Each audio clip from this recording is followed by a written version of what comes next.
Hi, welcome. Enjoy the content, subscribe, and turn on notifications. Justin always thought of himself as a lucky man. At 29, he had what seemed like a solid marriage, a comfortable routine, and a life that, while not extraordinary, was stable and predictable. Isabella, his 27-year-old wife, was charismatic and sociable, always friendly with neighbors and acquaintances. They lived in a comfortable house in a quiet neighborhood where everyone knew each other at least by sight. Their routine was simple. Justin left early for work and came back in the late afternoon, while Isabella took care of the house and had her own commitments during the day. Nothing seemed out of place. Nothing suggested anything was wrong, until that Saturday morning. It was a sunny day, and Justin had decided to tend to the garden. He was watering the plants in front of the house when Emma, the 12-year-old daughter of the neighbors next door, showed up at the fence. Emma was a talkative girl, the kind who loved chatting about anything and everything. Justin had always been patient with her, willingly answering her questions. That day, Emma was excited, talking about school, a science project, and the new dog her family was thinking of adopting. Justin listened with moderate attention, nodding at the right moments, until Emma casually dropped, utterly unaware of the weight of her words, "Isabella's boyfriend is really handsome. He's got this amazing red car, just like in the movies." Justin felt as if the ground had vanished beneath his feet. For a moment, the world around him fell silent. He stopped watering the plants and looked at Emma, trying to process what he'd just heard. The girl went on cheerfully, blissfully unaware of the impact of her words. "I see him pulling up every Tuesday morning, always right after you leave. I figured he must be her boyfriend because they seem really close, you know. He stays here for a long time." Justin forced a smile and asked, trying to keep his voice casual, "Are you sure it was here, Emma? Sometimes people mix up the houses." Emma shook her head emphatically. "I'm sure. It's definitely here. He parks right out front, and Isabella opens the door all smiley. He really is good-looking." She laughed as if sharing a harmless little gossip. Justin thanked her, said he needed to finish watering the plants, and waved goodbye. As soon as Emma walked away, he dropped the hose and went inside, his heart pounding wildly. Isabella was in the kitchen, making lunch and softly humming a tune. She turned when she heard him come in and smiled. "All done outside?" Justin nodded, trying to appear normal, but his mind was racing. Could it be possible? Was Isabella cheating on him? The idea seemed absurd, yet the certainty in Emma's voice was unsettling. For the rest of the day, Justin watched Isabella discreetly, searching for signs, anything that might confirm or disprove what he'd heard. But she behaved completely normally. She chatted with him about everyday topics, laughed at silly jokes, made dinner. Everything was exactly as it had always been. Still, doubt had taken root like an invisible thorn. That night, when Isabella announced she was going to take a long bath to relax, Justin saw his chance. He waited until he heard the shower running, then, his hands slightly trembling, picked up her phone from the dresser where it was charging. He knew the password. They'd never had secrets from each other, or at least that's what Justin had always believed. He unlocked the device and started searching. First text messages, then WhatsApp, checking every conversation, including archived ones. He moved on to Instagram, reviewing direct messages. Facebook Messenger, Telegram, personal emails. He even opened the photo gallery, looking for something, anything suspicious. 20 minutes passed. Nothing. Absolutely nothing. No compromising messages, no unknown numbers, no strange photos. All conversations were trivial, messages to friends, exchanges about grocery shopping, silly memes. Justin felt a mix of relief and confusion. Maybe Emma really had gotten it wrong. Maybe it was a relative of Isabella's he didn't know, or an old friend. Maybe it was all just a big misunderstanding. He put the phone back exactly as he'd found it and lay down on the bed, trying to calm his thoughts. But the doubt wouldn't leave him alone. What if Isabella had been deleting messages? What if she used another phone? What if Emma really had seen something? Tuesdays. Why specifically Tuesdays? Justin spent a sleepless night, his mind spinning in circles. On Monday, he made a decision. He needed to know the truth, even if it meant facing the worst. He spoke with a coworker and arranged an excuse to leave work early the following Tuesday. He said he had an important doctor's appointment. His coworker didn't ask questions. Tuesday arrived, and Justin followed his usual morning routine. He had coffee, got dressed, kissed Isabella goodbye, she returned the gesture with a casual smile, and left the house at his usual time. But instead of heading to work, he drove just 3 blocks away and parked in a spot where he had a discreet view of his own house. He turned off the engine and waited, his heart pounding hard in his chest. Minutes dragged by like hours. Justin checked the car's clock every few seconds.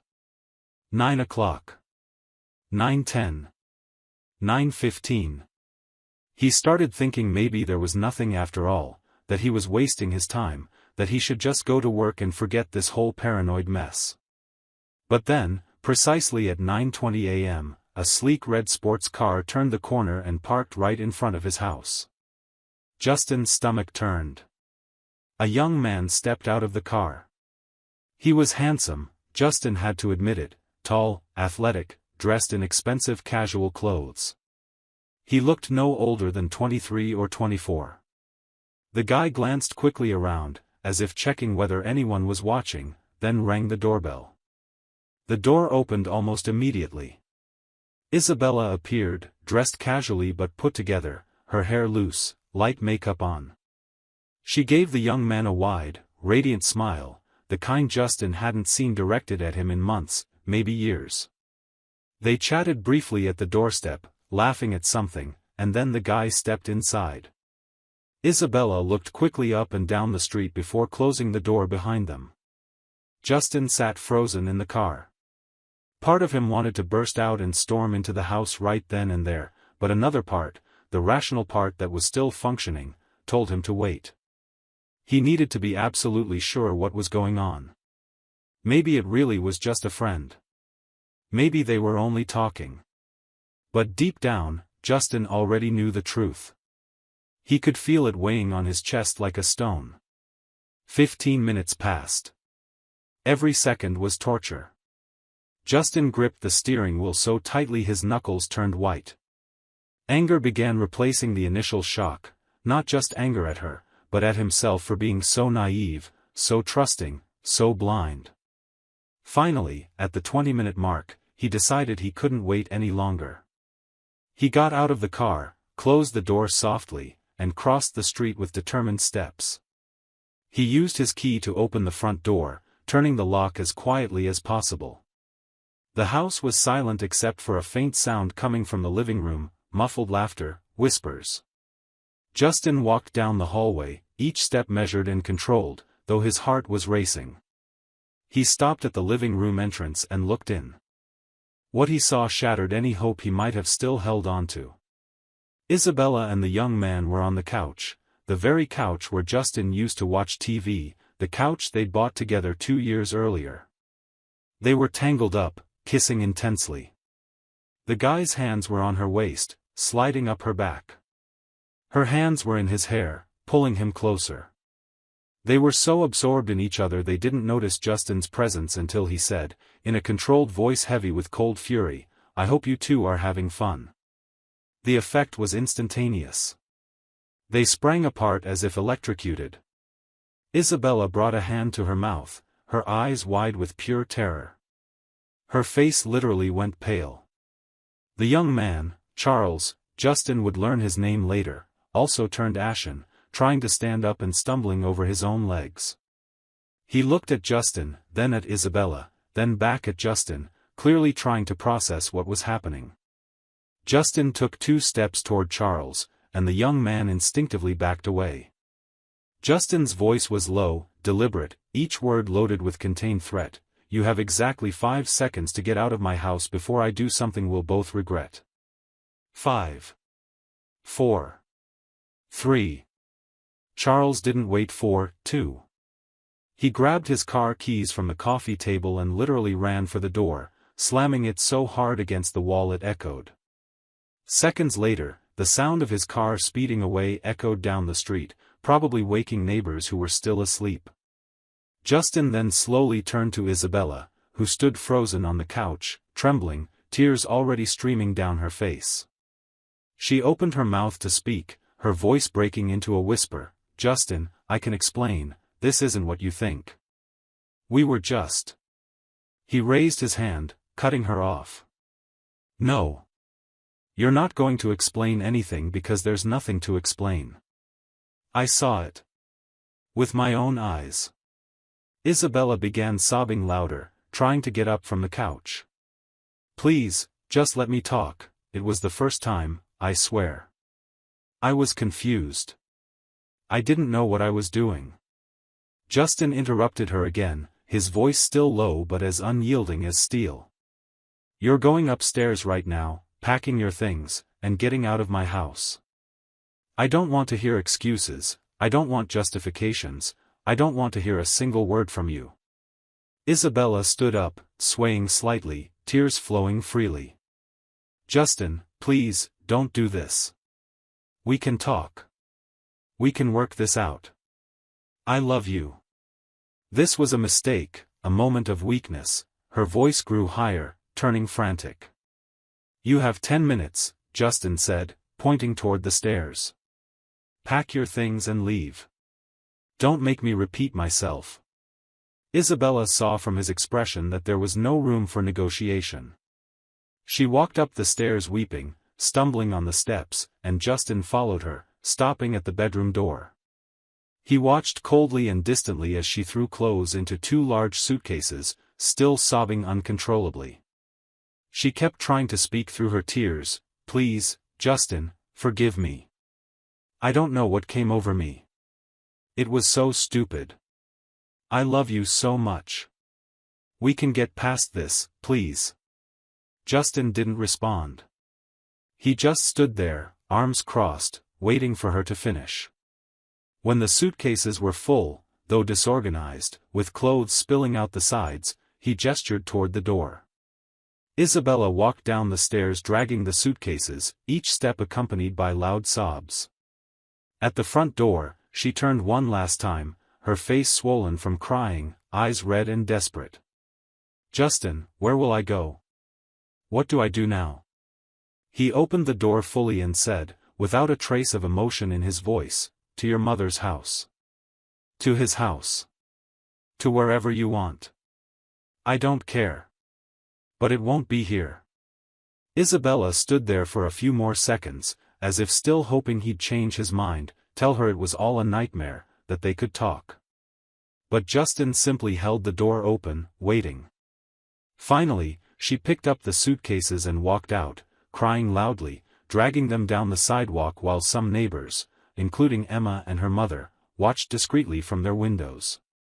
Justin closed the door gently and leaned against it, finally allowing himself to feel the full, overwhelming pain of what he'd just witnessed. But there was no time to sink into despair. He needed to act fast. The next day, still in shock but determined, Justin consulted a divorce attorney. He sat in the lawyer's office and recounted the entire story, from Emma's comment to the scene on the couch to Isabella's expulsion. The lawyer, a middle-aged man with a serious expression, listened carefully, occasionally taking notes. When Justin finished, the lawyer asked the crucial question, "Do you have any evidence? Photos of the incident? Recordings? Messages between her and the other man?" Justin shook his head. "I searched her phone before. There was nothing. She must have deleted everything. But I saw it with my own eyes. I caught them on the couch. Isn't that enough?" The lawyer sighed, his expression growing darker. "In court, your word against hers may not be enough, especially if she denies everything. Could you get a statement from the other man? Or from the neighbor who first told you?" Justin tried. Over the following days, through research and conversations with acquaintances, he discovered that Charles worked as a personal trainer at a gym. Justin tried contacting him by phone, by message, even went to the gym in person. But Charles had blocked all communication channels from Justin, and according to his co-workers, he'd abruptly quit his job and moved to another city without leaving a forwarding address. He'd simply vanished. As for Emma, when Justin delicately approached her parents, explaining that he'd need the girl's testimony for the divorce proceedings, they flatly refused. They said they weren't going to involve their 12-year-old daughter in an adult scandal, and made it very clear they wouldn't allow her to testify in court.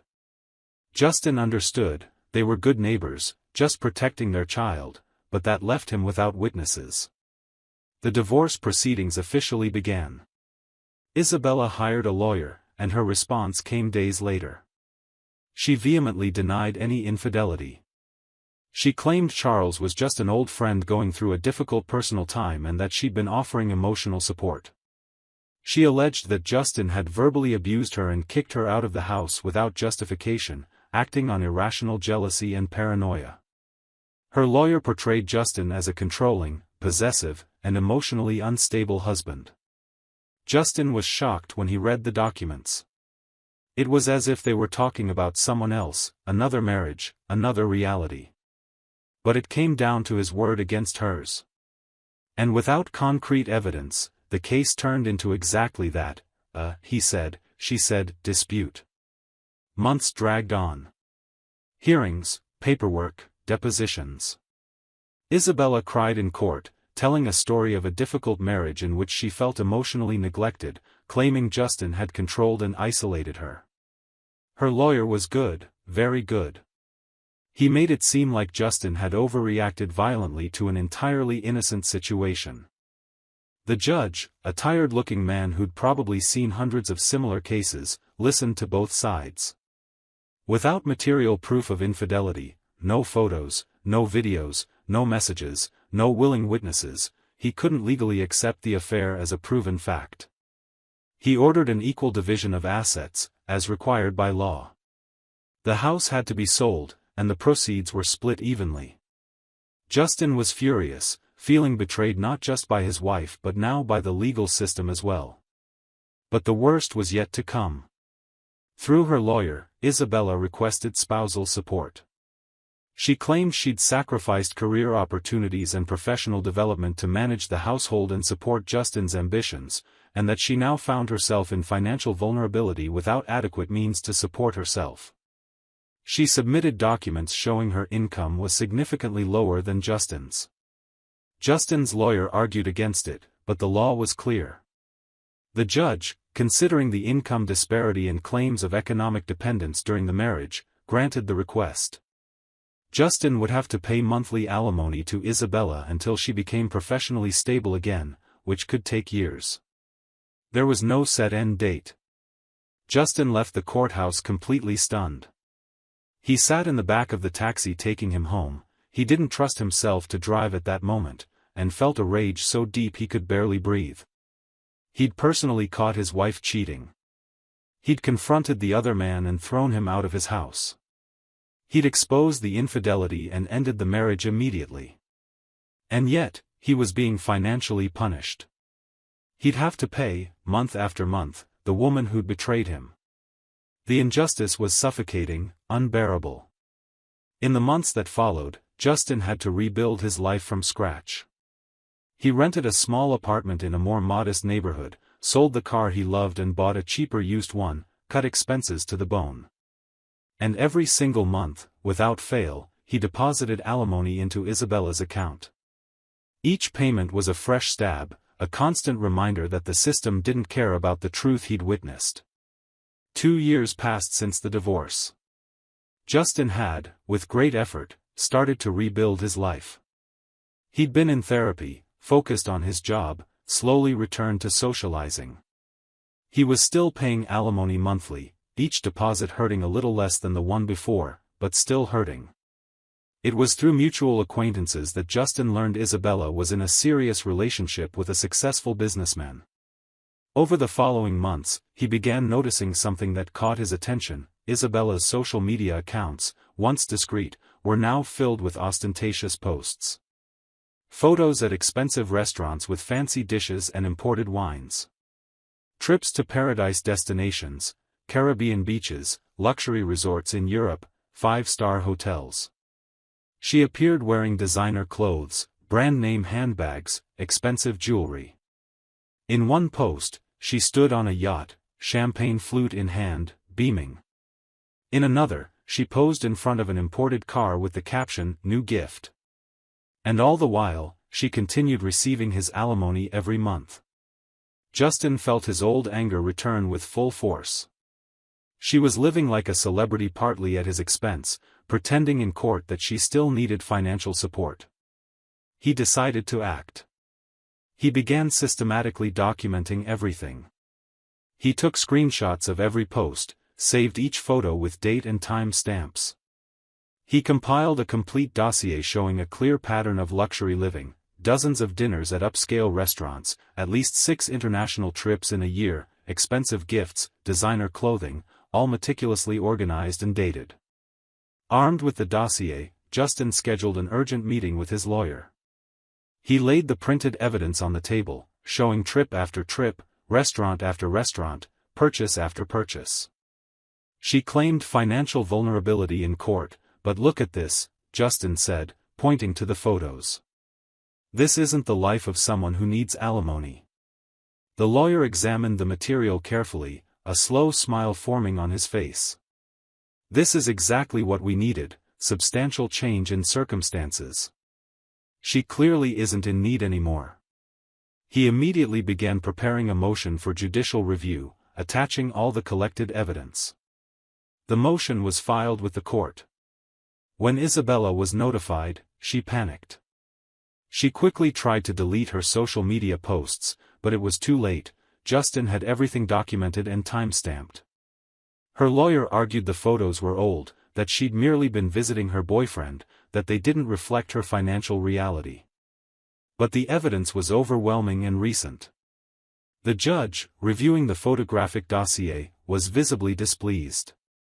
At the hearing, Isabella showed up dressed modestly, trying to appear humble, but the contrast with the photos she herself had posted was glaring. The judge leafed through the submitted materials and asked directly, "Ms. Isabella, are these your social media accounts?" She nervously confirmed they were. "And these trips, to the Bahamas, Paris, Dubai, were they taken in the past 12 months?" She tried explaining they were gifts, but the judge cut her off. "Alimony was granted based on your claim of financial vulnerability and inability to maintain a basic standard of living. Clearly, that doesn't reflect your current situation." The ruling came 3 weeks later. The judge granted Justin's motion and terminated alimony immediately.